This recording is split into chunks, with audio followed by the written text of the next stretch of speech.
ॐ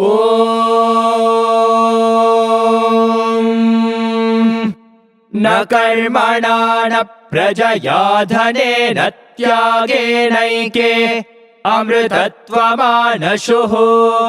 परेण नाकं निहितं गुहायां बिभ्राजते तद्यतयो विशन्ति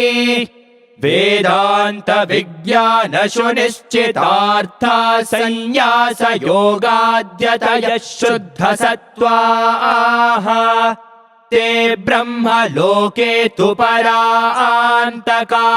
परामृतात् परिमुच्यन्ते सर्वे दहरं विपापं परमेष्मभूतं यः पुण्डरीकं पुरमद्य सद्गुस्थम्